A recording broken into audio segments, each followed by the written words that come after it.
Hello everyone, welcome back to my YouTube channel and yet another TheOwlHouse video because that's all I do nowadays. Today we are here to talk about the second episode of season 3 out of 3, which is so sad again to say, so depressing, what the heck.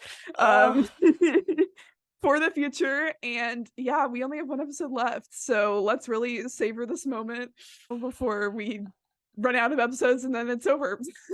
I will say I am hoping that Disney, after seeing like how big it is like on YouTube and like the Disney Plus numbers and stuff like that, like didn't Dana Terrace say at like in like New York Comic Con of just like they realized we're popular now and went, oh no, we canceled you early. So I'm just hoping like this might be the penultimate episode for this, but that doesn't mean we won't get stuff in the future. And I'm hoping that we'll get stuff for the future. We love that optimism. Yes. Yeah. How you doing, Allie?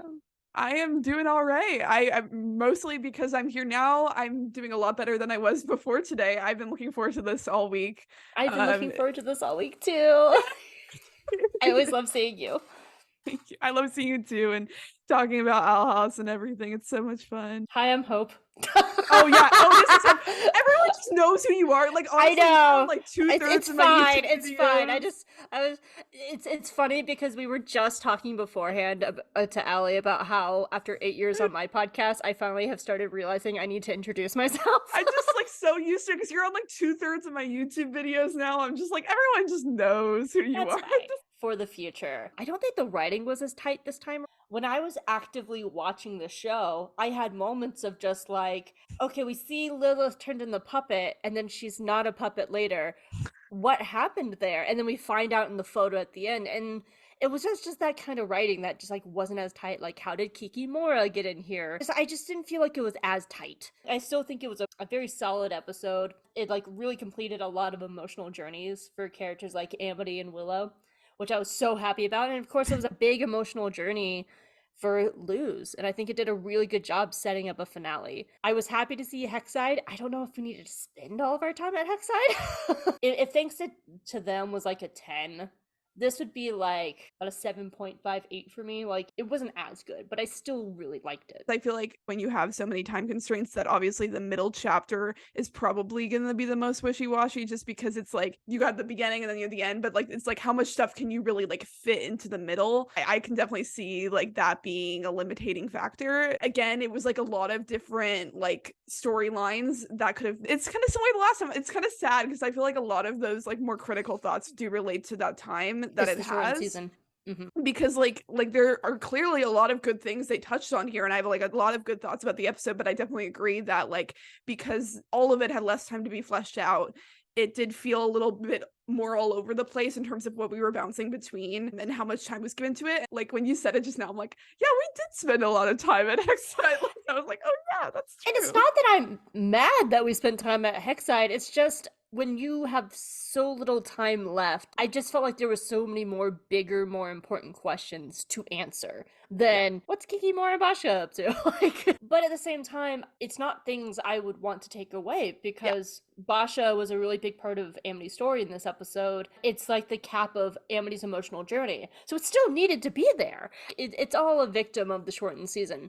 But that's the thing. Like, I think they did really well with the time given to them. It's so much of it is just expectations. Like, I wanted to see a Hexside, but like, I want to know about the Collector and King and all that, like what's going on there. And I thought we would get much more meat of what happened in the demon realm, like we did with them in the human realm, and thrown in a montage of like, you know, this is what happened to like King and like Lilith. Most people honestly just thought this episode would be more focused on like the other side of things, like the demon world side of things, and like less on like the Luz and their side of things. And so it was a little shocking to like have them like show up very quickly after that opening. It was just like, oh, okay, we're just moving forward. Like I feel a lot of people do feel a similar way no matter how much they love this episode, because I do, you know, you see those like TikToks and stuff all the time that are like, how the heck are they gonna fit everything into the last episode? Because I like clearly people have those feelings. Last episode needs to be like a 3-hour movie. Honestly, like I know it's not going to be, but I would want that. So what are some of your favorite moments from this episode? Because there are positives. I mean, honestly, that's my only gripe, because I do love everything else in the episode. I love Camilla in this episode. She has my favorite one-liners. Elizabeth Goulon, her delivery is spectacular, all episode long. And it was just so much fun watching her experience, just like the little things, like when she like leans on the light post and there's like an eyeball man there, and she's just like, hi there, sir. And some of Elizabeth's like deliveries, like, I love that you've been living on a giant carcass. it brought so much joy to me because I really wanted to see that. I really wanted to see Camilla in the demon realm, because like Liz is like was like had very quickly adjusted, and she was a weirdo, and but like, you know, she had her like opening like episodes of just like, I don't know what anything happened and how what it does, and this fairy wants to eat my skin. But Camilla was just like that the entire time, and I still love watching her roll with it. And like doing that balance of parenting of just like, man, I hope those mind Tweezlers are sanitized, but also still like being there for the kids. Like Camilla was great all episode long. Yes. And my other favorite moment was my ship. Actually, my two ships. I'm so happy that Huntlow is canon. Oh my god, my babies are canon, and I love them. And then the opening with Raine and Ida. I knew you were gonna love that. Oh my god. That was my everything. Yes. And like when Raine looks up and sees Ida in her harpy form, and their eyes just go like big anime eyes, and they're just like, I love my harpy wife. It reminded me of that fan art that someone did of like Lilith being like, oh, it's Harpy Ida, and Raine's like, I could take her, and Lilith's like, in a fight, right? And Raine just smiling at me. I love them. Oh my god, it made me so happy. And it's just like the visual storytelling of that. There's no I forgot that Raine doesn't talk at all until Belos has them. So like that entire opening scene is just like so good visually. There's no dialogue, but you understand like their concern of her losing her arm, their concern for King, giving her permission, like, yes, go get your son. And it's all done so well. And then you have like that like beat drop of Raine's Rhapsody happening, and it like turns into like a battle theme. Like I really loved that opening. What were some of your favorite moments? I'm a big sucker for the Huntlow stuff. Oh my god, I'm not okay. Not even just the Huntlow stuff, but just the Willow stuff. Like, we'll get to it when we talk more about Willow, yeah. but it was just so good to see more from her in this episode, especially even like just like the emotional side of it. Just like, got me right in the heart and the feels. I'm kind of similar on like the Camilla stuff. Like, Camilla was just great in this episode, like both in terms of emotional moments and the comedic moments. Like, and it's just so cute to see how she just tries to be so supportive the whole episode, no matter how like unique and interesting everything is for her.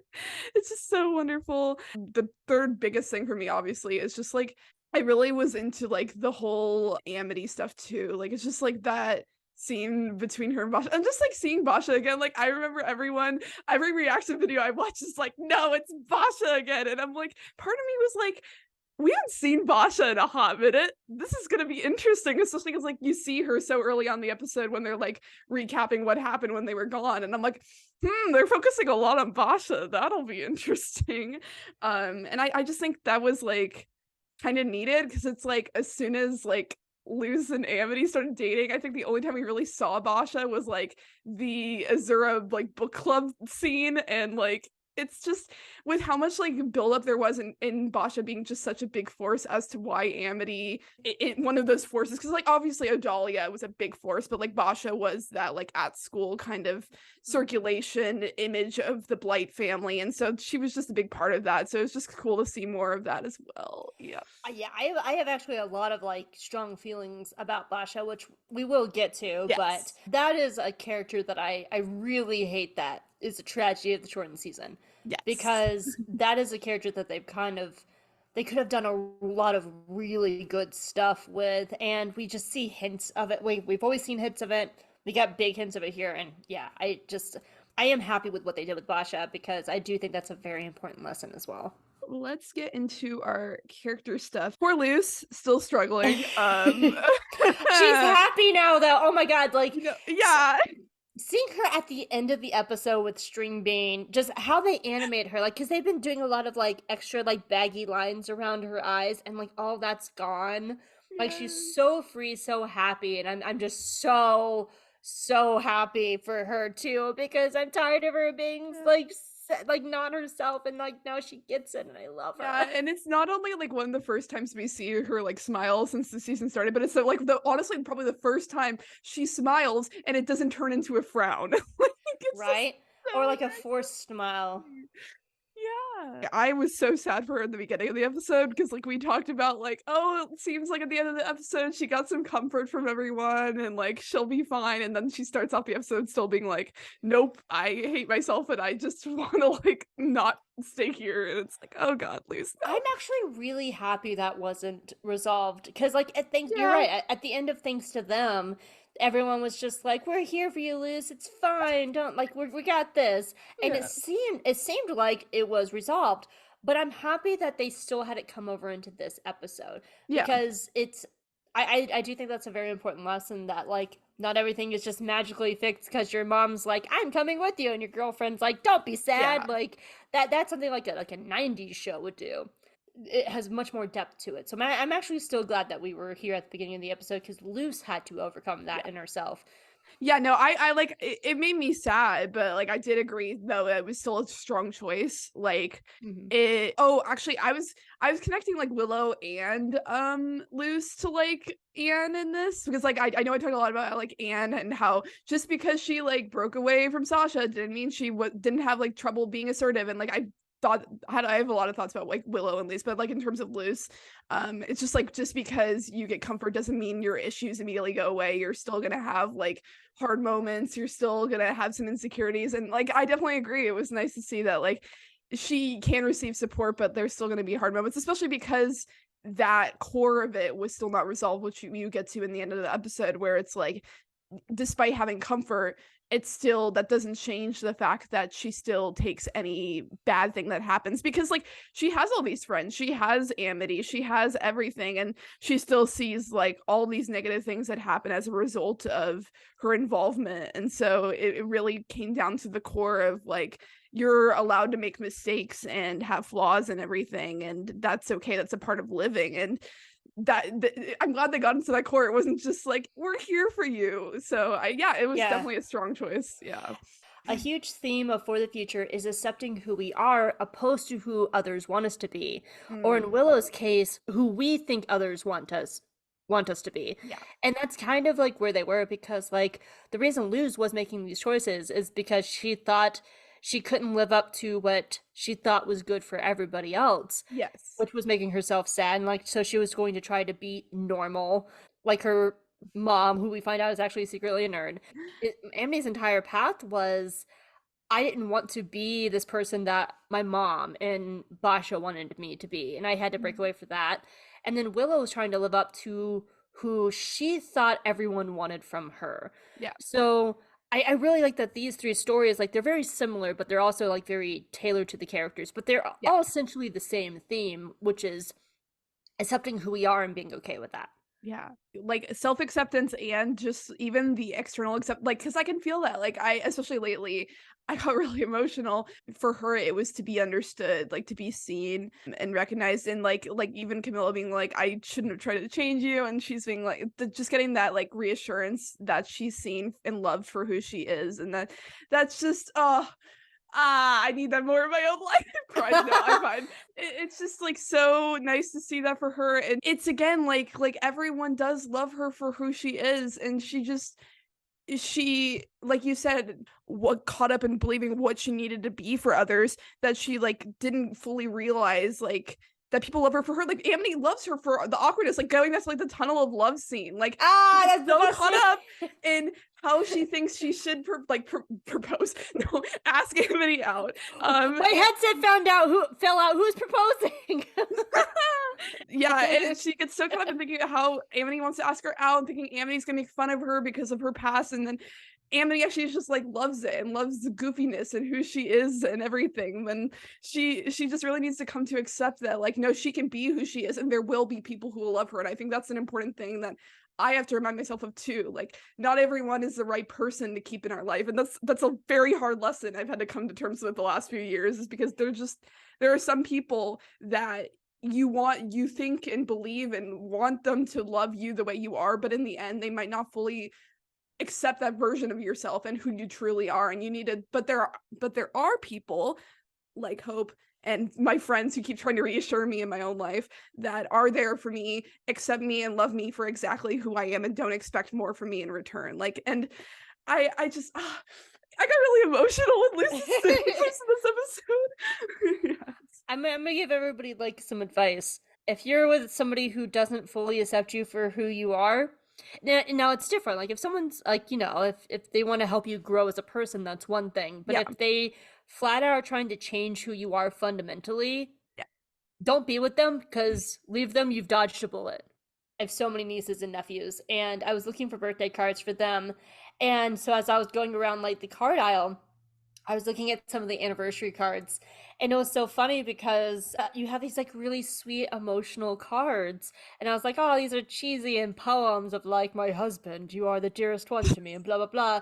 And then I see one, and it reminded me so much of my best friend and her husband, because the whole thing is like, we're really strong together, and when you open it, it has them fused together as a monster, and it's like, but together made in a lab, we're a horrible homunculus of science. And I was like, this is them.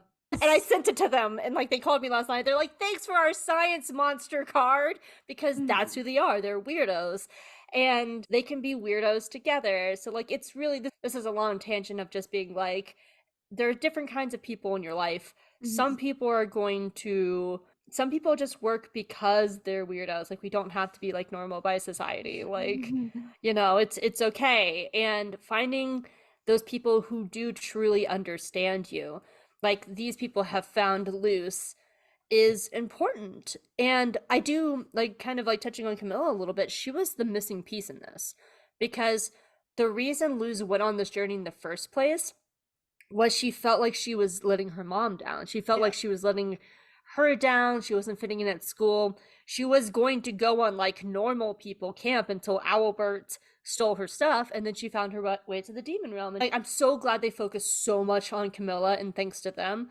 so we could have this moment here where she was just like, I'm a nerd too, daughter. We'll be nerds together.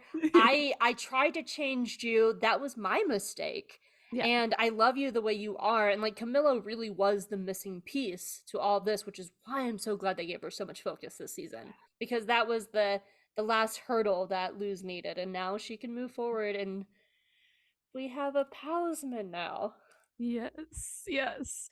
Two more like things with Liz, because like I said, I just really got in the feels for me. Like, part of it too for me, and like my personal connection, is I'm sure I talked about this in previous videos we've done, but like in the sense that Luce is someone who really goes out of her way to like help others, put other people first, really again think about how others not only view her, but like how others are in relation to her. And I can definitely feel that sometimes too, when I feel like I'm not being accepted in certain ways, or my own perception of who I am like goes down a bit. Like, then I can fully throw myself more into that perception of others and helping others and putting others first. And so I definitely felt that. And but then this also gets into the flaw side of it, which the thing about like being able to make mistakes is so important, because it's like not only being accepted as who she is, but being accepted for like making mistakes and having flaws and insecurities. Because like I in a lot of my recent relationships, like the second I show a little bit of flaws or a little bit of imperfection, these people very quickly turn on me and tear me down so much. And it's hard, like especially because before, these people were so loving and such great forces in my life. So it was just really emotional to like not only see, I accept you and love you as you are, but like you need to remember that you can make mistakes. And I know we talked about it a ton last video, so we don't have to talk about it too much again, but like just you can make mistakes and have like flaws and stuff, and you're still loved and valued, and it's part of being human and who you are. And your friends are still going to love and support you even if you make mistakes, even if there are hard times with you in their life, like you in their life. They still love you for you and are going to stick by you and support you. And I don't know, I wasn't No, expecting it to hit me so yeah. hard. That's actually, as you were talking, like that's kind of what I feel from the Amity and Boscha story. And that's why like Willow, Luz, and Amity stories are kind of like similar but just different enough to be unique, because like that's also a lot of Willow's story as well. But like when it comes to Amity and Boscha, like Boscha is stuck in the past, and she doesn't want Amity to change, and some of it is like power and control because she likes having that power over Amity. Yeah. But there is a real fear in Boscha. Like she's lost a lot. She's a child who's gone through trauma. Yeah. You know, she watched she's lost Amity, who was somebody that she clearly cared about in her own Boscha way. She's lost her multiple times. And it's clear that she's been jealous this whole time of like Luz and Amity, because if she wasn't jealous and she didn't care, she wouldn't look at them and be like, "You're not cute," you know. Literally, yeah. She just wouldn't care. Like, you know, she'd be like, "All right, whatever," and go on with her day. Like, she truly cares about this, and that's why I love these scenes with like her and Amity, where Amity is like, "I can't be the person you want me to be anymore, because I'm not that person anymore. I found other people like Luz and Willow and Gus and Hunter and all of them who let me change, accept me changing, and lets me be who I want to be. And you want me to be stuck in the past, to be who you want me to be. And I'm not that anymore." And there's a real fear. Like, I know it's Bartholomew, like in the illusion, but there's that shot of Boscha holding who she thinks is Amity. Yeah. And she looks so desperate. Yeah. Like, it's like a mean desperate of just like, "Stay with me, I need you," because she's lost her friends, she's lost her safety, she's probably lost her family, she's losing her world. And like every time Kikimora brings it up, it affects Boscha. And like she's really upset. She's like, I can't relive this. She says something like, "I can't talk about this anymore," but really what she's saying is, "You're triggering me in my trauma right now. It hurts me." And so that's why I do like this little journey with Boscha, where Amity is just like, "I can't be who you want me to be, but I can help you change if you want to." And honestly, I don't think Boscha really wants to change. She ends the episode going, "Look, I don't really care. I just want things to be normal and to play Grudgeby. If being normal and playing Grudgeby means at least letting Amity go a little bit, that is growth for Boscha. Even if her reasons are vapid and shallow, at least letting Amity grow is some growth for her. She's finally accepting like letting Amity change." And it's hard. It's hard when you lose friends. It really is. Like, I've also kind of like lost a relationship recently, and it was a relationship I've had for like 20 years. But they happen to you, man. Sometimes you just grow apart and you go in different directions, and it sucks because I love this person very much. We've been through everything together, literally everything together. But like, our lives were just going in separate directions, and it was this realization of like we just weren't good together. Like, we were doing more harm to each other than good, and sometimes you got to let those go. And you know, in a few years after things settle, if we want to try and be friends again, we will. But if we're not friends, then that's just part of life. You sometimes lose those very long relationships. And all you got to do is stick with your weirdos and your communities and just keep going. You have to be okay with yourself, which is the hardest part. It's the hardest part. Fiction being therapy for me lately. Fiction is good therapy. Fiction is good therapy. With Boscha, it's like really, like you said, it's like part of it is control, but a lot of it is that fear of abandonment. I feel like the fact that it is Amity of all people, that's like really emphasized. It goes into like that fear of abandonment that is just like not only wanting to like fix the past, but like getting so attached to the comfort and familiarity of it, because like you said, like she really wants Amity to become that person that she used to be, because that is the comfort and familiarity and the maintenance of that relationship of the past. It's so hard not to like to tell yourself over and over like, "Oh, but I need to go back because I spent all that time with that person, and they're a person I knew them as this person once. I got out of a relationship recently. I still want to believe like that person I loved still exists." And it's so hard to tell myself to move on, because I keep wanting that person that I'm grieving back, and wanting that relationship I'm grieving back. And but I remind myself like all the time, that relationship wasn't like, there are negative things about it. It's not healthy. Like, that person is never going to love you the way they used to because of this breakup. Like, it's hard to accept that people, like you said, people drift away, people change, people leave our life. It's very hard not to get attached though to that familiarity and being like, but if I just fix this, if I just got back what I used to have, then I'll feel more secure and I'll feel more comfort. And I definitely saw that with like Boscha, where it's like, if I get old Amity back and I have this security, it'll like help me manage all the other like trauma and loss and everything else that's going on around me, because at least then I have that safety It's a net of safety familiarity. blanket. Yeah, it's a blanket. It's a safety Yeah, blanket. yeah. I was thinking with Boscha, like, how much of that relationship was forced on her too? Because we see that like one Yeah. memory of Amity of just of her parents just being like, no, don't hang out with Willow, hang out with these people, and Boscha is one of those people. Like, what if Boscha actually didn't want to like be with Amity, but it just became like a relationship of just comfort? Yeah. And they grew up with that. I don't know.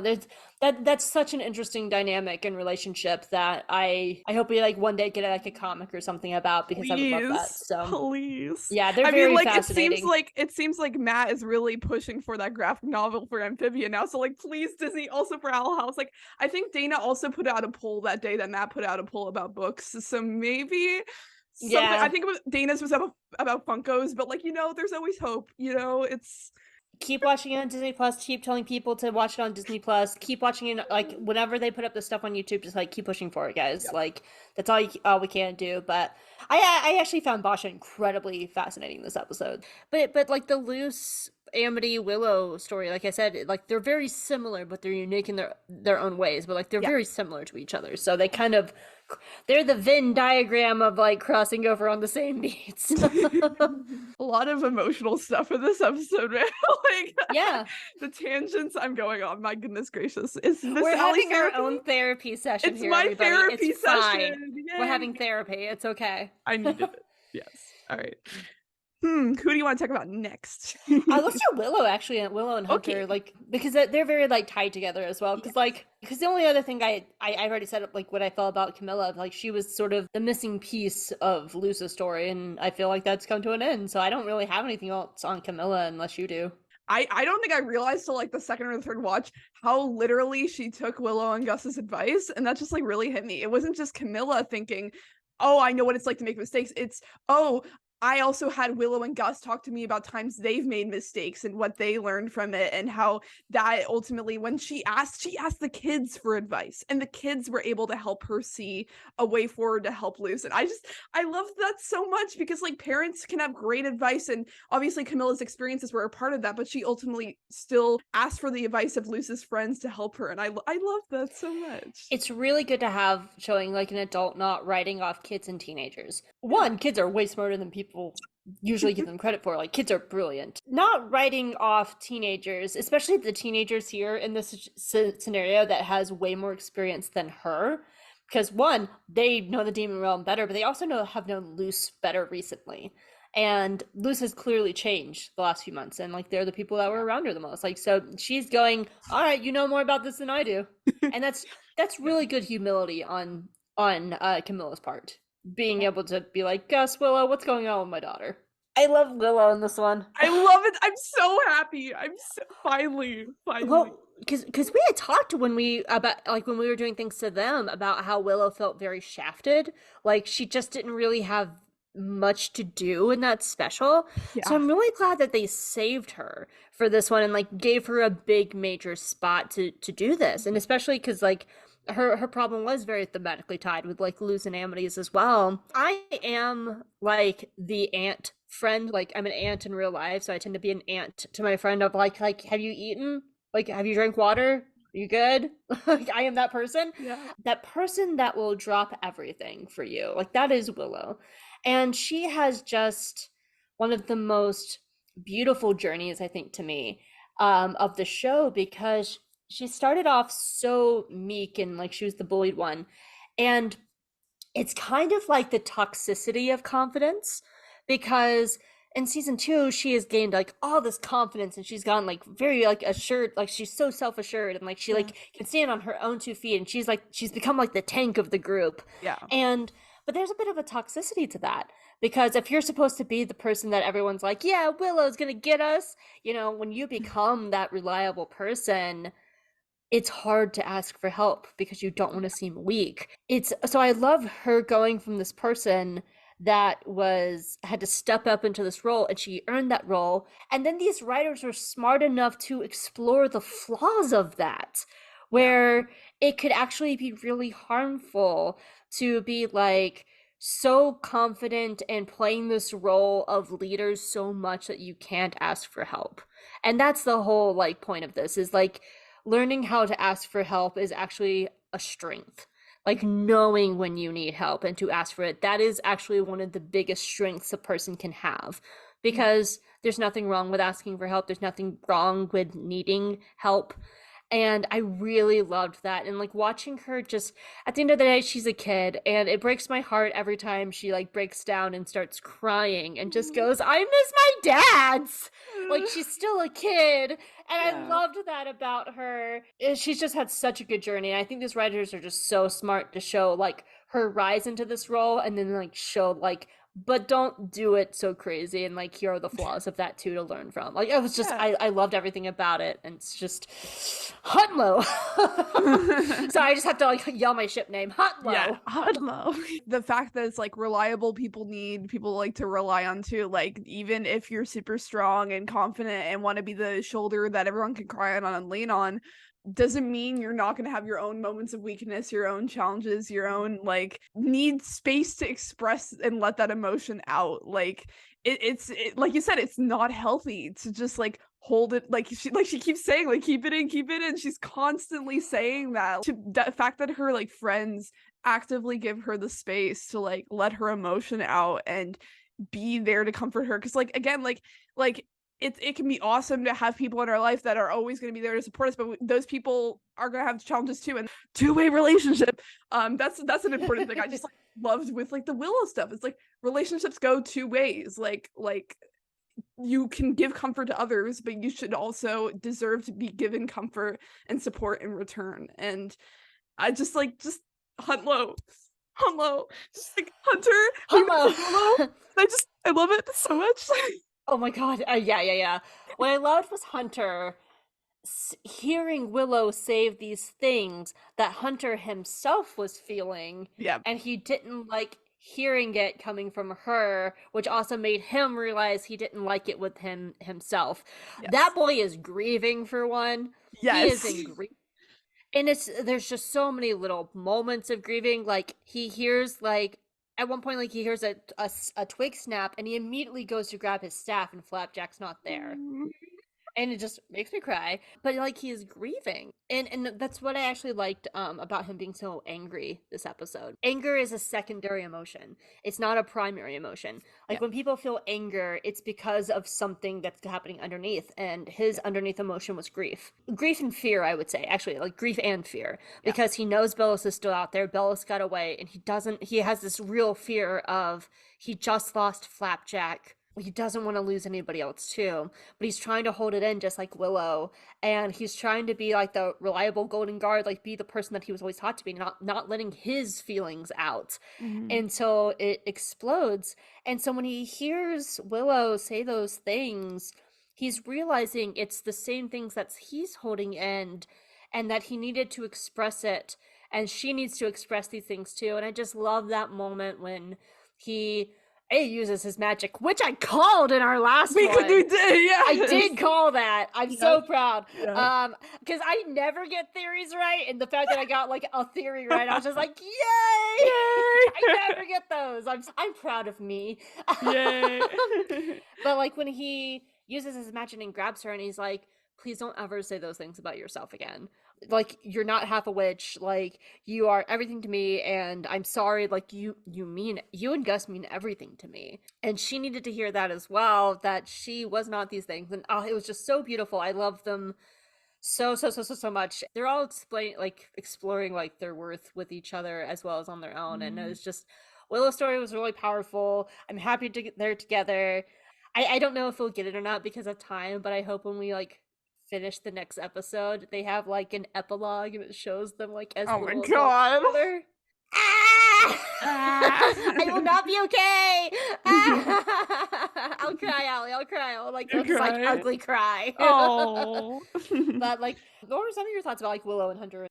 For me, Hunter was interesting because, like, not only, like, obviously grieving Flapjack is a huge part of his emotion in this episode, but what really, like, because there's a lot of like little bits and pieces as to why he has a hard time expressing, but like the things that were really getting me was like his side of the kind of like Amity Hunter Eclipse Lake scene in terms of like worth, because like you talked about, like with Willow, it is like that feeling of worth, but also just like not only worth but his purpose, because like Willow's like, we know you're not who like you're supposed to, or not who you think you're supposed to be. I don't remember the exact line, something like that.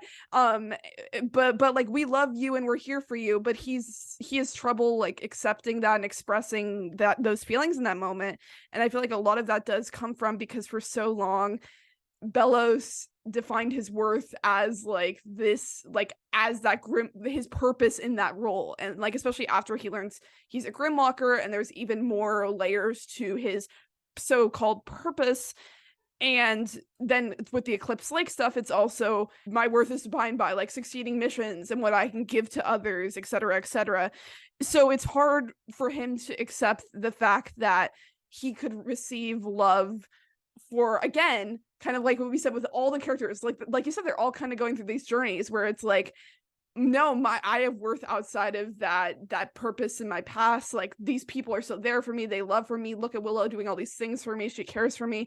He's like, I just didn't know how to express it. I just didn't know, because I'm not used to people like loving me beyond what I can give to them and my purpose and everything. And also even just like having that weakness too, where it's like, again, like you said, they're both allowed to be weak in their own ways. Like, I'm allowed to grieve Flapjack and you're allowed to like have your own emotional baggage that you can express. And because they're both like, it's like, I need to succeed at my missions and do things for Belos, and then her, it's, I have this confidence and I'm the reliable one. So yeah, like you said, it's just like so cool with all of these characters to see them going through these journeys of working through their own self-worth and the ways they're viewed by others and what that means for their own self-worth, and like just getting to like accept and be expressed, and every facet of themselves gets accepted, both the flaws, the emotions, the strong attributes, the weak attributes, like the bounce where like they both get to say like, you're strong in your own ways and we see that and we value you, but like you have the space to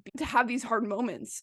Like, Willow realizes to some degree the burden he feels with like that Grimwalker stuff, but she doesn't, she tries to focus again on, like, she gives him the space to struggle, despite the fact that it makes her a bit more insecure. Like, she still is trying to do everything in her power to support him through that. And then that's like the hard thing too, because it's like that can happen where you want to be like so supportive of others, and if they don't express that clearly, it can be easy to like have that happen to Willow the way it happens, where she's like, oh, I didn't mean to make things worse. Like, I've definitely gone through that. If I don't 100% see results with the ways I try to help people, I can immediately fall back and be like, great, I just made things worse. I just hurt people more, especially because like he does like kind of get a little bit more emotional in that moment. She fears that she just made it harder for him, which in the reality is not true, like he says, and is able to assert to her, like, it's just I had trouble expressing that. And lately, apparently that's a big thing, that's a big emotional thing. It's like not everyone immediately knows how to express how they feel or what they're processing, or how they feel about people, but like, just because they process and express things differently doesn't mean they don't still care, and they don't still feel certain things. That's just been a big feel lately. My god, I'm emotional now. We just had like Bad Batch confirmed that like Tech is neurodivergent, which hit me like a big feel as well. Yes. Yeah. But like to slide in there a little bit too as well, like as you were talking about like not knowing how to express these things, we talked a lot about, and thanks for them, like that was kind of where Gus was. You know, he's trying to give Hunter this space that like, I know you're a Grimwalker, but I don't want to spoil it for everybody, and I didn't know when to bring it up. And like when we were talking about things to them, like he was trying so heavily to hint that I know you're a clone and I'm cool with it, but he just didn't know how to do it, and then it just sort of exploded. Yeah. And I kind of actually liked that it was sort of a non-issue in this episode, because everybody knows now. And but Gus still like had that moment with like Hunter of just like, I've known since the day of Unity. I'm so sorry I didn't tell you, but I just also wanted to give you space. And that's such a hard line of like, when should I tell you this thing versus giving you space? Yeah. Which is goes back to everything you were just saying. Yeah. And it comes down just to like communication. Like Hunter wasn't really communicating very well that he'd be open to those things, which is why I love that big emotional like opening at the end. It feels like he like crossed a bridge with Gus and Willow. Like the three of them like crossed a bridge like to Hunter and back, and they needed to figure out a way to communicate better. And they did it, and I feel like going forward they're gonna be great, and I'm so excited for them. Any other thoughts about like the Hexside people at all? I will say for favorite moments, the Eds was so great. I loved it so much. It's so funny. There were rocks at the bottom. I also like love the twins too, and I go back and forth about Ed in that scene because mostly just because I was like, doesn't Amira have healing powers? Like, why has she not healed her brother yet? Like, why are we here? Say what? I was just saying, they just needed a little more humor, okay? Yeah, and that's what it came down to. It came down to like humor, and so I was just like, you know, it's this one didn't land as well for me, but like because I love watching the twins, but I did love it, and I did like watching him just be like, yeah, siblings. I love actually seeing like Bartholomew step up and like be in that role. I'm always here for my boy Barkus. I love Barkus. So I'm happy that Barkus actually got like a lot to do. Really loved Matt in this episode. I thought he was a good little mini arc. I think if Steve was here to see his younger brother, Steve would be really proud of him to see like him as like a little leader. So yeah, I loved him and Gerbo and like their whole role of like leading this kind of like underside of it. I've always liked Kikimora as a character, but I also like, did we need to spend so much time with Kikimora to see her like just do her the same thing that she's done for 2 seasons already? Like I don't, on one hand, I think it would have been fine if they did something different with Kiki. But at the, you know, if like there was some sort of change the story, because it just felt like Kiki doing what Kiki always does, and there was like really just treading like just treading water with her. But on the other hand, I think that's the point, because Lewis specifically says it's just Kikimora trying to be Belos doing what she always does. And so like that is kind of the thing about Kiki. I mean this in the best way possible. I love this character. She's pathetic because she doesn't have these great ideas. Like she's just trying to ride coattails to the top. And we do know it affects her. She misses her family, but she also, the moment that she sees a coattail to ride, she was just like, screw my family, I'm doing this now. So I don't know, like I like that character. I just don't know if we needed to have that resolution with the character. She's a weird one on this one, because I do really, though it was really worth it for Camilla to be like, what is the red kitten talking about? Like, it was worth it for that line. I actually almost like Kiki and Odalia's role, to be honest. I was about to say, because like Kiki and Odalia are like kind of the example, which I thought was a good balance in a way, because we kind of talked about this about Odalia last time, where it's like, just because Belos showed his true colors and this day of unity happened and everything doesn't mean everyone's immediately like, oh my god, Belos is bad, we need to do everything, like we're completely changed perfect people now, which could have happened with either Odalia or Kiki, but it didn't. And I kind of like that in a way, where you still have both of them still being stuck in their little ruts of how they behave despite everything that happened. Like clearly Odalia was not affected too much by the day of unity. Yeah, and what's interesting to me is the difference of what their focus is, though. Adalia's focus on the present. She's like, why don't we remake the Boiling Isles now? Why don't we do this now? Well, Kiki was thinking long term. She's thinking for the future, which is the title of the thing of the episode. And like, so she was just like, I might not be able to do things now, but if I garner enough power here, these students of mine, like these kids, these children, I can actually like turn into leaders and manipulate them from here on out. I think like the desperation, I wouldn't say she's desperate, but I think Odalia is like, she's still like fallen down in a way where it's like, I feel like she's just pulling at strings more to get any little chance of like regaining her control and assertiveness, because Oh, like I don't think she knew yeah. exactly what Belos was planning, but I clearly she was willing to work under Belos's purpose even more so than I think she was prior, because like in season 2 she was like making the abomatrons behind his back at first and like focused on her family primarily, whereas you get to this episode she's like, you need me, Belos, I'm here for you. Like she's clearly fallen down to a point where she's like, anyone to define my worth, like please. I mean she's an opportunist, like that, plain and Yeah. simple. Like she is in for her own self-preservation, and she's an opportunist, and she is one of those characters that's like, all right, I walk into the room, who has the most power? You. I'm gonna be your friend because you have the most power in this room. And like she'll then immediately go and like kiss their ass, like to like get into that position. Like that is Odalia, because when you're friends with the most powerful in the room person in the room, you have protection. And it's Yeah. clear, like she's just, if she didn't have protection as Mama Dahlia, she would be a puppet, just like everybody else. Oh, it makes me wonder where Alador is right now. Thank you. I'm like, all the dad. Yeah, That's what everyone kept saying. Like, the dads are missing. Where are the dads? Like, obviously, we saw one of the dads as a puppet, but like, all the other dads are missing. Like, where are they? yeah. I'm wondering who Alador is, and like, I kind of like the idea of like Darius being free and freeing Alador. That'd be great. And then yeah, I don't know. Just gotta So sneak that in there, you know? Yeah. Yeah, I loved. Oh my god, Matt was so funny. Matt was the comedy too. All honestly, they were the comic relief in this episode, which I needed. Like, yeah, and I really like Gerbo in this one too. I like and like I said, my boy Barkus. I want to see Barkus's palisman so bad. Like you don't understand how bad I want to see this dog man have a pet. Like it's like low key something that I really want. Something I actually just thought of when I was thinking if I had any more thoughts about Hexside, when Matt is showing them around and telling them all the plans they had hoped for and everything, Gus like comments like, wow, you're actually like a really strong leader and this is really cool. Right.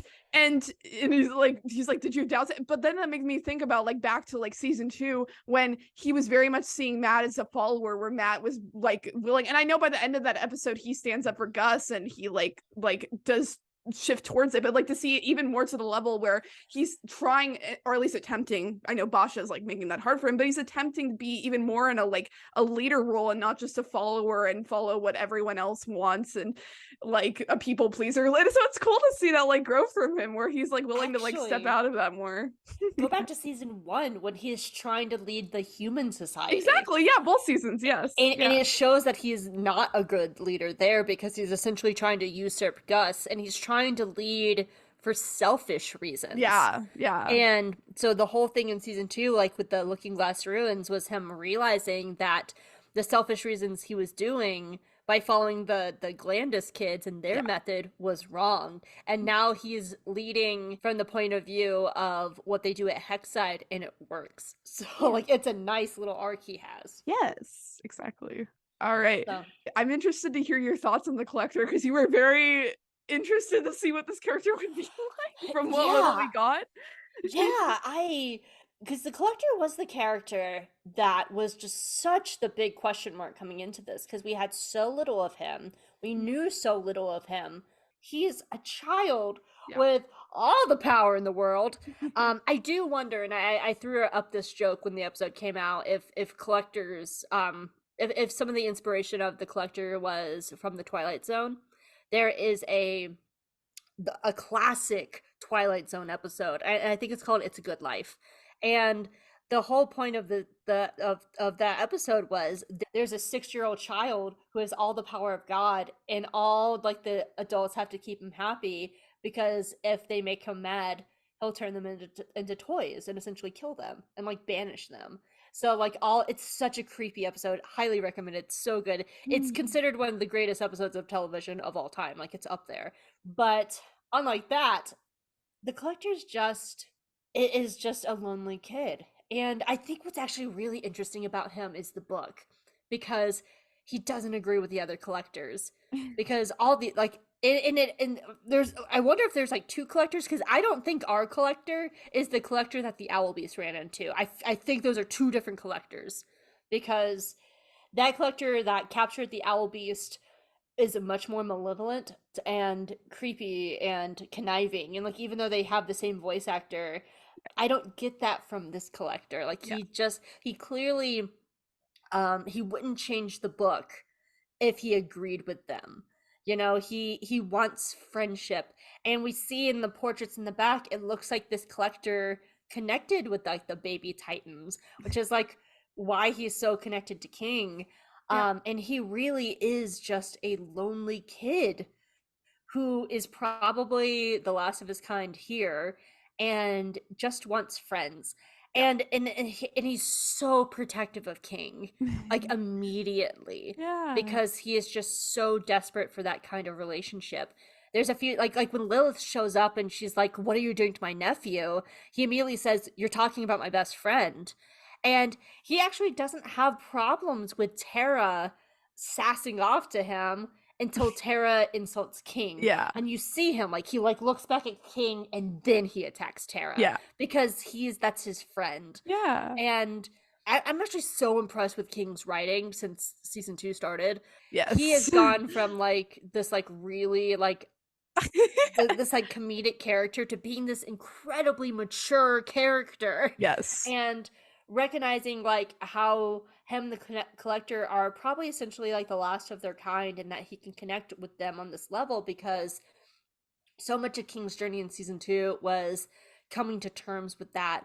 And I don't think that's something the collector has come to terms with. And gosh, I wish I could remember who said it. Like, I can't remember which YouTuber said it off the top of my head, but somebody said that the collector now is who King was in season 1.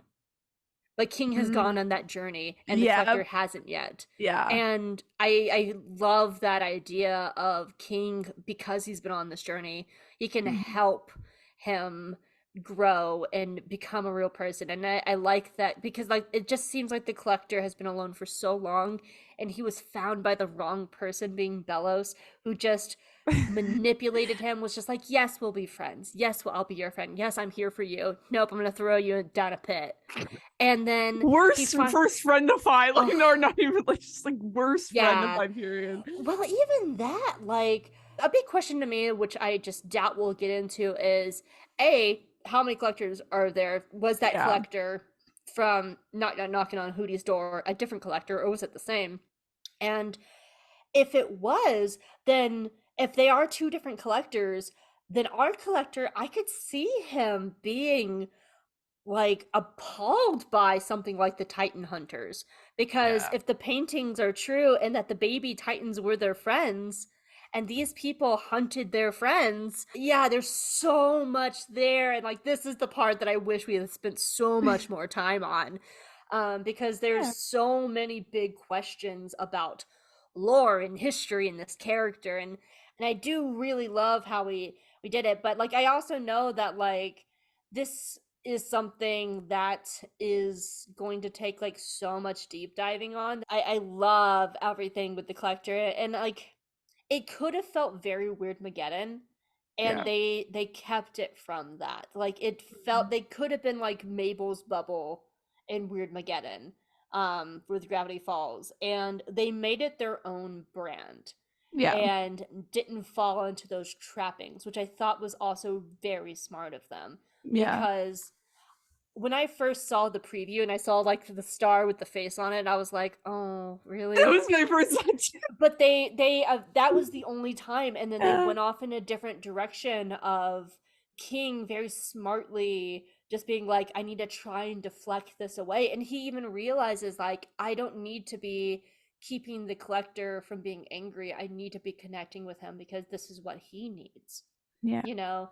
And what the collector needs will save all of us. And that's why I'm not a fan of the misunderstanding trope. You know? I understand it here because it's a shortened season. But like, and so like, I don't mind it here, but I do think that I like that setup of like Lilith and Ida were just like, let's kill him and capture him, and King was like, no. No, that's not what he needs. And he's learned that from people like Ida. You know, like Ida could have written him off as this like tiny little tyrant, but like Ida provided him with what he needed, which allowed him to grow. You know? And I really love everything around King and the Collector. I I love this storyline. I love the two of them together, and it's just it's so good. Yeah, I agree with everything. That's a lot of thoughts that I was like, give me a second. I have like 5,000 different thoughts in that. I'm sorry. No, it's okay. It's all good. It's just a lot. I want to make sure I get everything out. First off, I wouldn't be surprised if, just because I feel like we need it at this point, if we get like some, and I know it would feel like cheesy and basic in some kind of way, but like, or weird, but like I wouldn't be surprised if we get like some kind of like lore dump at the beginning, kind of like we did with like King reading the book in the season 1 finale, just Oh, like at the beginning of this interesting. next episode, where you get like some kind of Oh, lore kind of thing, just like give us a little more background in a more concise manner. I would Um, love that, actually. I would really love that. I want that now. I want that to be the montage of episode 3. yeah, Like, I really want that. yeah, I think that would be so helpful, actually. yeah. Just because I feel like that's just a way they could like easily get some more background before, because like if you start right off, like, because then you immediately have like the collector in this like new role with like Belos or whatever the collector has to do, and like obviously we want to get caught up with that, but like I feel like we need to take some more time for us to give some more background. I also like agree with like King. Like I wrote down the notes, like the line about like even playing pretend as consequences, because like you said, King has come a long way. Like King used to like play as like the ruler monarch, like let's make a stuffed animal army and like do like weird crazy things with it. Like he's grown so much where, and I feel like he that I don't remember if she says it to him verbatim, but I know either Lilith or Ida says something pretty much like that to him in like season 2, when he's like doing his whole like playing shtick or whatever. And like just the fact that he's grown enough to like see, like, even if it's like pretend or playing around, it can like have consequences and hurt people, like, because even outside of just like playing with toys, like he used to be that way, where he tried to take certain actions because he thought it was best for like Luz and keeping his relationship with Luz, or like handling his own place and things, and he's learned to see the consequences of those actions even if he thought it was best. And like even just keeping a friend, like keeping Luz, like that whole so many King episodes in season 1. It's the episode when like with Willow and Gus and he's getting jealous and everything, like where he's like trying to keep Luz and wanting to keep a friend, and so he takes drastic actions to make that happen. Yeah. And now he's like seeing like yeah, you can want friends, but like this is not the right way to do that. Mm-hmm. You can be misguided in your journey to like try it might be pure-hearted to you, but it might not be what's best for everyone around you, clearly. Like oh my god, when the world is singing and everyone's just like screaming. I know. Yeah, that's actually a really good point. Like, as you were talking, like, I'm thinking back to a lot of the season 1 King episodes, and they're essentially what the collector is doing now. That's a very good point. I love just how much King has grown. Really, I really do. He went from like trying to rule the playground and getting in a fight with a toddler versus protecting everybody from the end of the world. And just like a little animation note, he used to be much smaller in season 1, and now he's a Yes. lot bigger. Yes. And I think that's a really nice like little like growth of animation like that they showed there. So Yeah. All the background is super interesting. And like also just like the tragedy that Belos yet again is getting in this kid's head. And it's just like, why? Because like I love how like we talked about next to them and we were like, oh, Belos is totally gonna try to manipulate, but the Collector is gonna do this. We didn't even like think about the fact that like Belos is probably trying to possess someone else and trying to manipulate the Collector. And why Raine? Oh my god, Raine. I know we can I know why Raine. Why? No, Why? okay, I do want to talk about Belos because in two separate terms. One on his own, and the other one with Raine. Yeah. First of all, Belos on your own.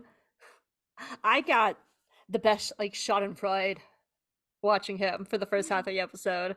Like just watching him suffer and being haunted by Caleb and all the golden guards. Like I had the best time. Yes. I was having such a good time. It's one of those things that, and I was thinking about this like in terms of like other media. When you have just such a horrific villain who is just so nasty and has done so many bad things and stuff like that, so often the resolution is killing them. And, like, there is, like, a little satisfaction in that. Like, I kept thinking about Joffrey from Game of Thrones. Like, yeah, it was satisfying watching Joffrey die after watching him do multiple horrible things for several seasons, and there was satisfaction. But, like, seeing Belos suffer, like, that really was, like, a deep schadenfreude inside of me. I'm just Like, this is like, what you get for taking Flapjack away from me. then he gets the Grimwalker, and you're just like, oh no, it's gonna happen. And No. he comes out like a half a person. And I'm just like, good, suffer more. Like, it is, there's something so satisfying about not immediately killing your villain. Like, Yeah. if they would have just killed him in the season 2 finale, like splatted him against the wall and that was it, like, it would have been fine, but it wouldn't be satisfying. Yeah. And I'm so satisfied right now watching this trash man crawl in the dirt. Like, I'm so happy. Yeah. And then Yeah. he gets Raine, and then it's different. And then it's different. And then it hits differently. I actually really like the choice of Raine. Because yeah, but for that reason right there. That reason, that reaction, because I actually screamed. Like, it was like the Yes. most vocal reaction I had to this episode was seeing Raine get taken. And a big part of that is if it was Odalia, no one would care. Well, yeah, of course. No one would care. It would just be like, it's fine. It's fine. Like, you know, if he kills her, it's fine. But because it's Raine, like, the audience is just so emotionally attached to them. And we want them to be okay. And we know that, like, they are this hero. They are a good person. We've seen the effects on Hunter. Like, we know it's killing them very quickly. Because already, like, the scars are starting to come on their skin. But it's also good thematically for the story. Because, like, now we know from Thanks to Them and Hollow Mind, Caleb ran off with a clawthorn. Yep. And this is now, like, Belos's revenge on a clawthorn because he has Ida's lover. So it's good thematically, too. And that's going to cause trouble with Ida because Ida's not going to want to fight Raine. Yeah. And it's setting up for this, like, amazing clash of history coming to present. And I think there's something with, like, the Caleb ghosts. There has to be something here with the Caleb, like, not just like them haunting them, but I somehow think like Caleb and the Golden Guard ghosts are somehow going to play a role in the finale. I don't know what, but I feel like this is not the last time we've seen them. Avi Roke actually gets down how Matthew rises his cadence as Belos. And it's so good how I feel like probably like Matthew was in the room with Avi just being like, Belos would say it like this for Avi then to like portray. Like, it's really good. Like, I can hear Belos in their voice, and it was a really great performance. In the previous seasons, he kept trying to make these Grimwalkers that like looked like his brother and have them be loyal to him and follow through with him. And then even in the last episode, and Thanks to Them, he is like, we can finish our job as witch hunters together. And then even being like why would you like stab me in the back, to getting to this episode where it's like, no, this is all your fault. Like, he finally reaches this place, I feel like you said, in this like desperation, like falling apart, where he's just like, I'm done trying to fix you and like make this work. Like, this is just throws all the blame at him.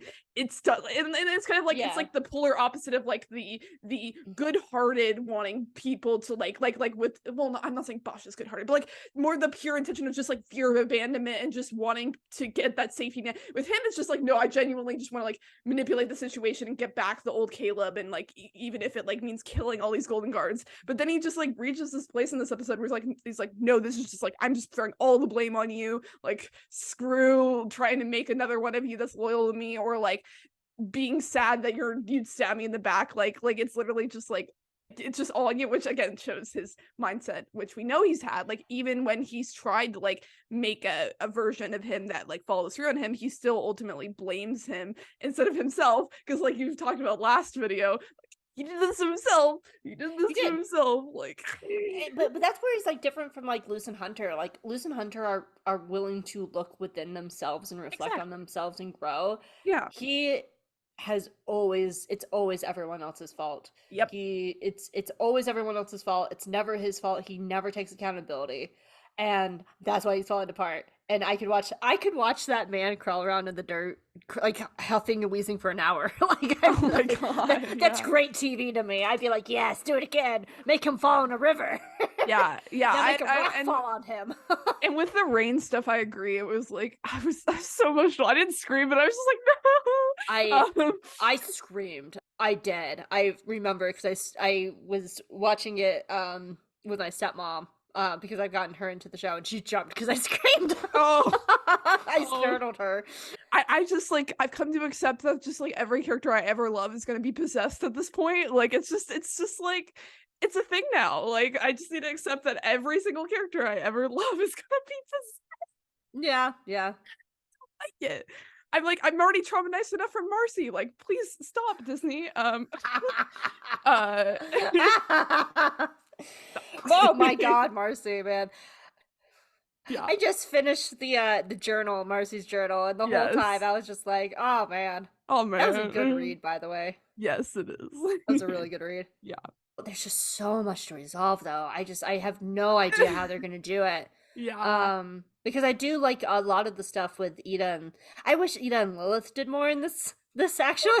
It goes Yeah. back to those photos, like, like seeing because the collector is clearly interested in Ida because King has Yeah. apparently talked her up and stuff, and like he wants to play with Ida, like, from a chaotic god child expert. But I think it's that idea of like wanting a mom figure. Like, why would he even have a Mama Dahlia if he didn't want a family?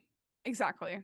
Like, Yeah. and I think there's like a lot of trauma with whatever happened to the other collectors and the Owl Beast. When I took it the moment that the Owl Beast saw the collector, that's when the curse started like really kicking off because the Owl Beast like lost control with the collector, and the Owl Beast had like a trigger moment of just being like, oh my god, it's the thing that hurt me in the past. Like there's so much there too that needs to be resolved. I have two theories about like the little guy in between the worlds waving at Luce. Everybody is saying it's a Titan, and I can definitely see it could be a Titan Yeah. because like when you zoom in and like brighten it up and stuff like that, it does kind of look like King. Yeah. I do kind of subscribe that it's the spirit of the Isles, the Boiling Isles, reaching out to Luce because there has been kind of like this theme of the island itself teaching Luce this magic and like how to connect with the world around her. I do kind of like that theory. I also could see it possibly being the owl deity, but I think they're saving that one for Hootie. I think Hootie is actually the owl deity that we see in the very first episode, and it could be like a mix of the two. I don't know. That's kind of like my like things. I think it's probably a Titan. I think it would be cool if it's the owl deity, but I think they're saving the owl deity to be Hootie. I actually saw several reactors say like, "Is that future King?" And I'm like, But we have time traveling in this. It could True. be future King. True. It's like, That's actually something I would also buy. I actually like that theory too. yeah, yeah. It's just interesting to think like because there is some reason as to why Lou saw that in that moment. So it'll be interesting to see, like especially because it was like crying, like It was crying? waving. I thought it was waving. Because like if you like turn the volume up, it sounds like it's crying. I don't know. I took it as it's like calling out to her. Okay, but maybe like, calling out, crying. Same yeah, thing. it's like so far away, it's kind of muffled because there's definitely no words. But if you go back to yesterday's lie, I'm willing to say, yeah, it was yesterday's lie. That episode and I think the season 2 finale when King is there, there are voices talking to them. They just can't hear it. Can't wait to see that reveal. I feel like in a way, because like all these characters are going on like these journeys of because like obviously the collector, kind of similar to a lot of different characters, doesn't want to be defined as like what the collectors are, kind of similar to like how everyone else is kind of has to deal with how they are defined by others, what their role and purpose is. And I feel like the collector's the same in that way. And it's so I feel like because the collector just like wants to be friends that like once you get through to the collector, obviously, because like the collector not in the best place right now, once you like get through to the collector more, I feel like because the goal is more for friendship based, that the depowering wouldn't be as big of a deal to the collector. Like obviously you lose a sense of control, but like if, and that's like the hard thing too, because it's like because I know what it was like. It was like you get manipulated so many times by people and there's so much miscommunication and stuff. It's like, how do you rebuild that trust with the collector, where the collector is like, yeah, I think you're being genuine and I'm willing to give up all my power. And that's the hard thing with giving up the power, is because there has been miscommunication and manipulation in the past. Not so much that the collector needs the power, more so that the power is like the only sense of control in terms of determining the reality the collector gets to live in. So I just had a thought. The idea is whatever this new game is going to be so extreme that the collector's going to realize that he is doing everything he hated about his race. Oh, and so then it's a choice to give it up. Yes. Like he's actually, Yes. connects that he's hurting people. It connects that he's destroying this. I mean, that makes me terrified for everyone else, but yes, it makes me terrified for everybody else. But I think that would be the choice of him realizing that he's become the thing that he hated, the thing that he scratched out of the book himself. And he goes, how can I fix this? How can I make people actually like me? And that's when King comes at him with love. You know, I hope King's not collateral damage in this one. I'm joking. I don't know, man. No, I agree, because like that. I actually think Camilla could actually stand up to the collector very well. Just being I'm a mother. Parents and kids, like all of the, like we talked about earlier, like Camilla seeks out the kids' advice. The kids have their own roles too, but like parents can be their role too. Like everyone's has their own role in this, and like I think, like you said, like that's the important thing too. It's not only what King and everyone else tells the collector, like you said, it's what the collector can see with his own eyes, like what the effects of about himself. It's all about what he thinks about himself. Yeah, exactly. I just did have like a realization. Uh-oh. So Belos, okay. Season 1. No, season 2. I was like, when did that episode happen? No. Season 2, he shows the other coven heads his vision of the future of the Day of Unity, right? Yeah. And we see the Titan in the real world. Yep. But I just realized it's in the modern world. Belos hasn't been in the modern world up to that point. Before that, how does he know what the modern world looks like? So that has to be something the collector showed him. But he acts like because like Luz is trying to tell him the world has changed in the season 2 finale. So how would he know that is what the modern world looks like? So that has to be something that BS that whole time. Wow, okay. Yeah, like why does he know whatever what Southern California looks like? True. And so I do think, I know there's a lot of theories running around that like somehow the two worlds are going to mesh. Or at least the Titan's going to come over to the real world. Which, because we saw that future premonition from that Belos showed the coven head. So yeah, I don't know, man. It'll be freaking crazy whatever happens. Yeah, it's maybe no, because the collector could that be part of the collector's game? I don't know. Like, it could be. Maybe he brings the Titan. Real world trauma. Actually, though, like he is so against Luz right now. Like, exactly. So like it could be a personal attack on Luz to be like, you know what? New game. It's called Invasion of Earth. Well, not even just invasion of Earth, but like even transforming parts of the Boiling Isles in there. I don't know, into like real world scenarios. I don't know. They're real world invasion, or I'd say like kind of similar to like how he can manipulate the world. Maybe like that actually could be good though for like the ending, because if he comes into the real world, it could make it easy like for an ending where then Luz has this like opening to go back and forth between the worlds. Like maybe it like weakens the barriers between the two worlds, and then when everything's resolved, she can go see her girlfriend anytime. After like exactly. Yeah, it could actually, it might seem dire in the beginning, but actually be a blessing by the end. I don't know. So yeah, it's the only reason I was trying to the main reason I was trying to think of like what if it's manipulation within the Isles is just because I feel like a lot of these shows now are like, now it's time to invade Earth, or now it's time to go Earth. So, and I don't know, we'll see. It's interesting. I don't mind that like little like that little like what's it called? Triumphant of it, where it's like Gravity Falls did it, Amphibia did their own version. Here's TheOwlHouse, and like this is our last serial show on Disney Channel.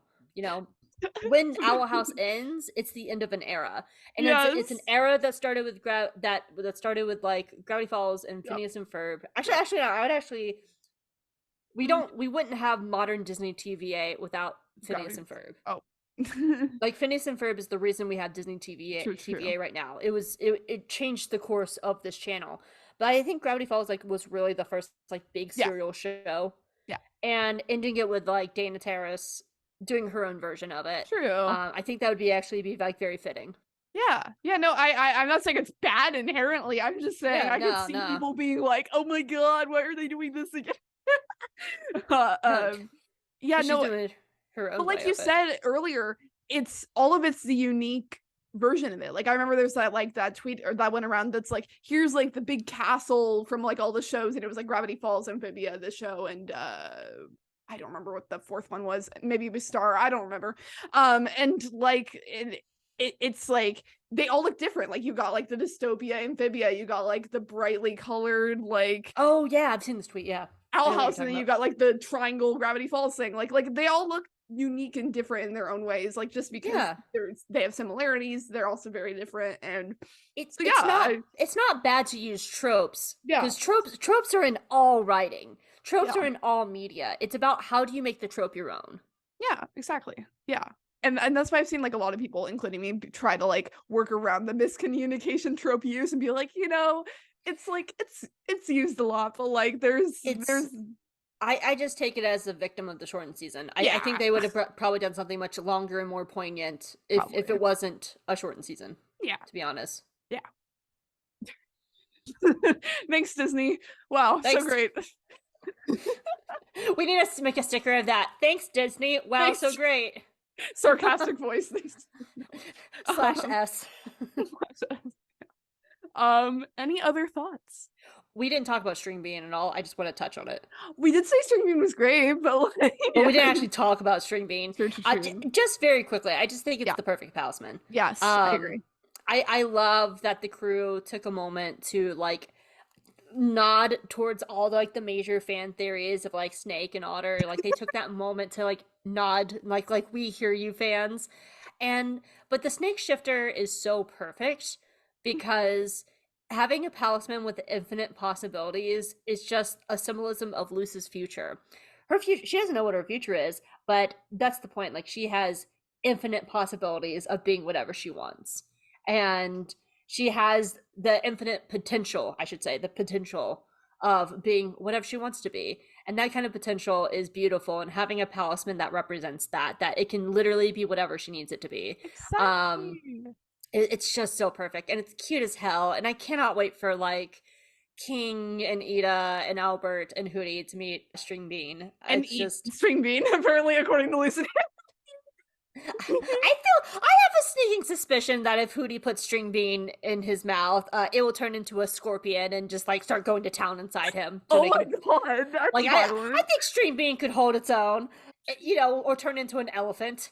Oh god, that's gonna explode Hootie. I'm just kidding. Hootie can't. Well, he's very stretchy. Like yeah, Hootie's stretchy. Yeah, I see it like one of those like cartoons where you have like the snake and then like the person standing and then the snake. Yeah.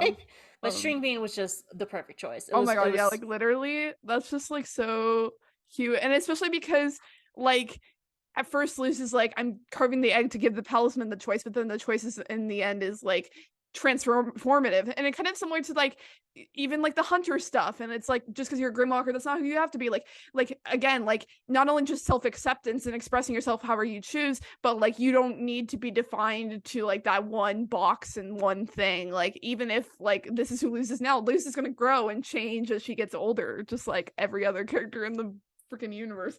And that's just like so powerful that it's like it didn't just choose what it wanted to be, but it chose to be everything in a way. Like it chose to have the freedom to express itself any way it wanted to, and that's just like so good. It was perfect. It was the perfect choice of Talisman. And they gave a nod to the fans too. Like they told the fans like, we hear you. Yeah, we hear. Yeah, exactly. No, I just think it was funny though that they were like, "Here's every theory you guys have." Like, even like not even just in the transformation, but even also like when they were like guessing. Like one of them said like an otter too. Like that was one of the other theories too. Was like the little otter with the dark side. And I was like, "Oh my god, yeah." I also the fact that Hunter said a bird, I wanted to cry. Well, Blue Jay was a big one for a while because I think it was like late season 1, early season 2. Okay, fair, but like everyone just Dana thinks about Terrace's like Flapjack when he picture says on that. it did make me sad, but like Dana Terrace's picture for a long time there, actually right around the Bat Queen Palisman episode, her picture was a blue jay. Yeah. So yeah, so like, and blue jays, if you read like the symbolism of blue jay, it sounds a lot like Luz. So like it was like that was another big one. So for a while, I think people just forgot about that in the moment because of the loss of Flapjack. They were just like, oh, he's saying that because of Flapjack. But I definitely remember the Blue Jay stuff. Like I remember there was like fan art with like him with Flapjack and her with Blue Jay. Like, oh yes, like and of course, like Ida's entire family has like the bird theme. Yeah. And she's Luz is an honorary Clawthorn, so. Well, Hunter is an Oit. He is now too. I really hope we get a moment of him carving a new palisman. I really hope we get that moment. Yes. Yeah. You know what, Stringbean? Okay, I want to do a short rant before we end, just because you know what Stringbean made me think of? Rant. I almost forgot. I forgot because I pushed it so hard out of my mind. We had leaks again. What the actual effing F? Oh my god! I did. That's very valid because I did see a picture of Stringbean, but I saw a picture of Stringbean when they were like in their full snake form. Yeah. So and you were already theorizing that, so like, yeah. So I wasn't horrifically upset by it, but like there were leaks and the whole freaking thing. Well, it's difficult because like not everybody is like actively as online as we are. Like. Yeah. And so I could see somebody just like get a notification on their like Apple thing, and it's just like the new TheOwlHouse episode has dropped, and they're like, awesome. Just like and then watch it and not realize it's a leak. But I just can't believe this happened like twice within the span of what, like 2 years or less. Like, God, it's just you think they would learn their lesson. Like, come on, what the heck? Yeah. And just like, especially because I love Amphibia to my core, but just because this season was so short and for TheOwlHouse, it's like extra devastating. Like that's an entire third of season 3 that got leaked. Like it's like what the heck? And it was like I do love the fan push to be like, do not do it, don't. But I still saw lots of people who did. Like, God, it was it got buried really fast though. True. Like I like when I saw the first picture of Stringbean, I just didn't touch the TheOwlHouse tag for about 2 days.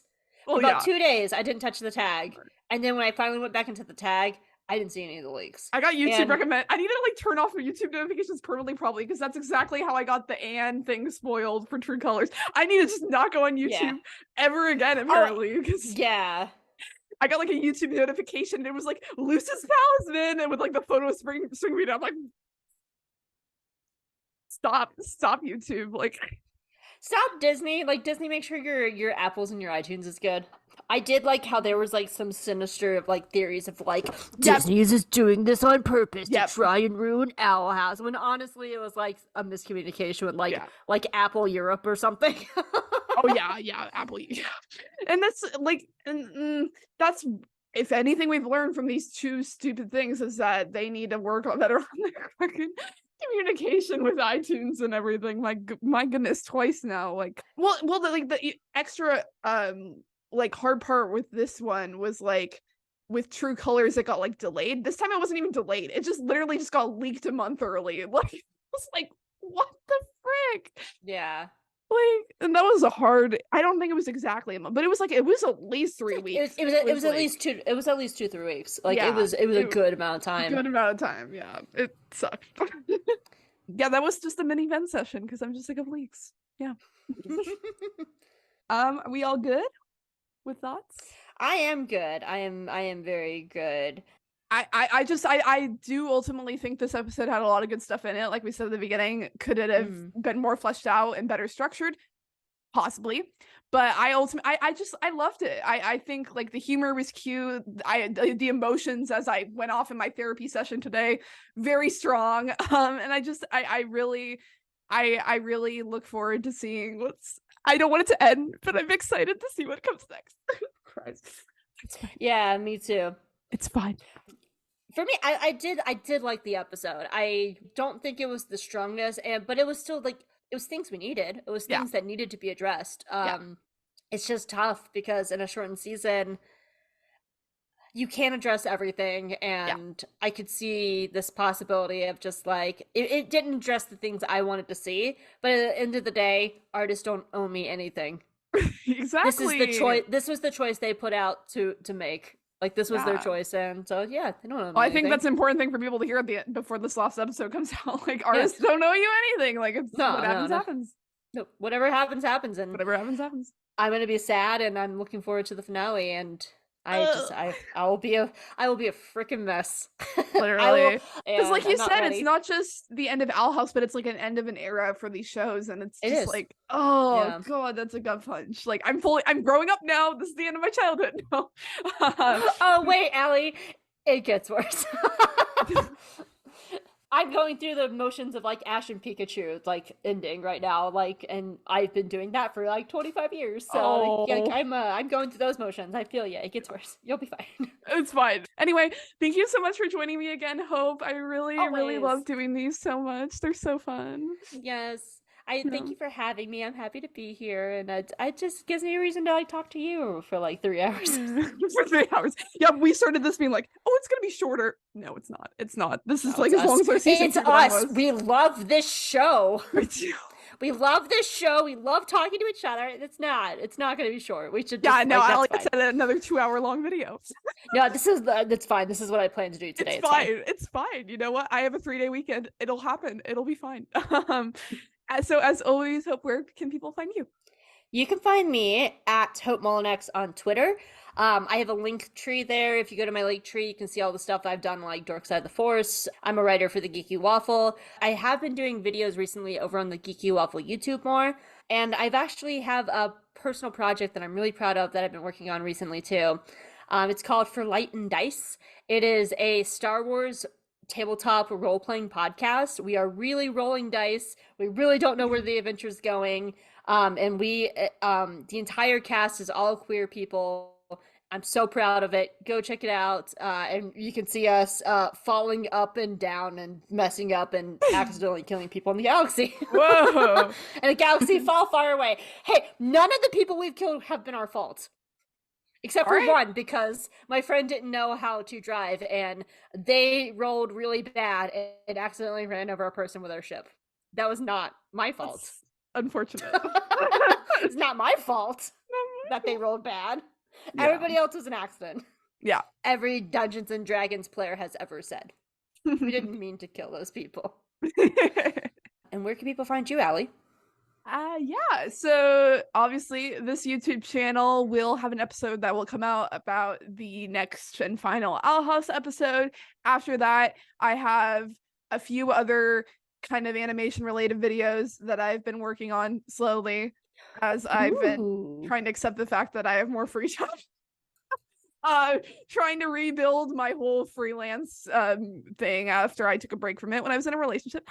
But I am slowly transitioning back. Especially after the recent Bad Batch episode, I'm like, I need to pull out a microphone and get back to like talking about stuff because I have so many thoughts about things. So yeah, speaking of podcasts, I have a Star Wars podcast called Knights of Ren, WREN. You can follow me on Twitter at Allie_M_Andrews. Other than that, I'm sure you'll see more videos with Hope and I on here about other stuff. Who knows what we'll talk about next. I've been really wanting to check out Moon Girl and Double Dinosaur. Like, it's on my list. Like, I haven't had a chance to sit and watch it yet, but like I've been eyeing that show because I loved the comic when it first came out. Like I have the, you can't see it, but just off screen is my comic book boxes, and I have the first issue like right over there. Yes. So like it's a series that I really liked as a comic. So I've been really wanting to dive into that one as a show. So yeah, and then if Twitter miraculously dies, why I'm saying miraculously, it's going to die. When Twitter eventually dies, you can follow me at randomdraws.alley on Instagram. That's like my drawing Instagram. I did some Hunt Low art there, and I love it. And yeah, it's very cute. Yeah, you should go follow her fan art. I love all her fan art so much, especially like your like OwlHouse stuff or your The other show with the frogs, Amphibia. Yeah, I really liked a lot of your Amphibia stuff. I'm gonna be doing more Owl House stuff. Like I was just very into Amphibia. Now I'm like, I gotta do more Owl House art because, like, got all the feels. That like I said, I have more free time. In some alternate universe, I would not have had time to do that helmet art I recently posted. So, here we are. And other than that, though, that's pretty much it. Thank you all so much for watching, and I hope you have a good rest of your day. Bye. Bye.